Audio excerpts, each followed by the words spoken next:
मईशत को बेहतर करने के लिए, दुरुस्त करने के लिए, अगर हम आम फ़र्द की बात करें, एक मुआशरे के अफराद होने के नाते और इस मुल्क के अहम हिस्सा होने के नाते, ना सिर्फ हुकूमती सतह पे बल्कि इंडिविजुअली अगर देखें तो किस तरह से अपने रोल प्ले करते हुए हम मईशत में बेहतरी जो है वो ला सकते हैं?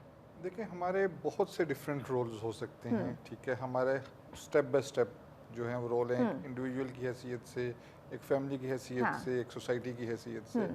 हमें अपने आप को, एक तो सबसे पहली बात यह है कि हम we have to realise this thing कि हम किस क्राइसिस में से गुजर रहे हैं Yes. और इस क्राइसिस को कैसे किया जा सकता है, ओवरकम किया जा सकता है, और हमारे रोल की इसके अंदर इम्पोर्टेंस के ये नहीं सोचना अनफॉर्चुनेटली चाहिए कि ये मेरा मसला नहीं है, ये तो हुकूमत का मसला है। या मेरे अकेले के करने हाँ, से क्या फ़र्क क्या होगा, फ़र्क ठीक है ना। पड़ेगा, वी आर हम कंज्यूमर इकोनॉमी है, कंजप्शन बेस्ड हमारे काम है। कंजर्वेशन हमारी जो है वो एक मतलब एक चीज़ हो सकती है जिसको कहा जाता है कि कंजर्वेशन को हम जो है वो ज़्यादा फोकस करें। लाइक अगर एक बंदा है वो एक गाड़ी यूज़ कर रहा है, वो अपने साथ कोशिश करेगा यार मैक्सिमम लोगों को अकोमोडेट करने की। सेम लाइक अगर वो कहीं से मूव कर रहा है तो अपनी लाइट्स वगैरह को ऑफ करे ताकि एनर्जी जो है वो देखिए ना, हमारा सबसे बड़ा मसला, हमने आईपीपीज लिए हुए हैं एनर्जी के लिए जिनको हम फॉरेन डॉलर्स की जो है फॉर्म में पे करते हैं, जो कि हमारा एक बहुत बड़ा फॉर्म में मतलब कैपिटल फ्लाई का एक बहुत बड़ा रीज़न बन जाता है।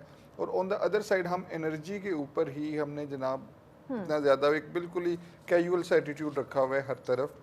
सेम लाइक फ्यूल के साथ है। फ्यूल के बारे में अनफॉर्चुनेटली कोई बहुत ज़्यादा हमारे पास अच्छी फैसिलिटीज़ नहीं है पब्लिक ट्रांसपोर्ट की। हम हर बंदे ने अपनी ही ट्रांसपोर्ट यूज़ करनी है, लेकिन उसके बावजूद अगर कोई ऐसा मैकेनिज्म बन सके। ट्रांसपोर्ट हमने उस तरह उसको मैनेज नहीं किया ना, मैनेज नहीं रखा हमने उसको मैनेज नहीं रखा। फिर जहाँ पर है वहाँ पे ओवर, जहाँ पे ज़रूरत से है उससे कम है, लोग ओवर पॉपुलेटेड है, इस वजह से जो है लोग अवॉइड करते हैं उसकी तरफ जाने के लिए। तो ये वो सारी चीज़ें हैं कि हमने as a individual we must realise कि जी हमारा छोटा छोटा अगर हर बंदा इसमें कंट्रीब्यूट करना शुरू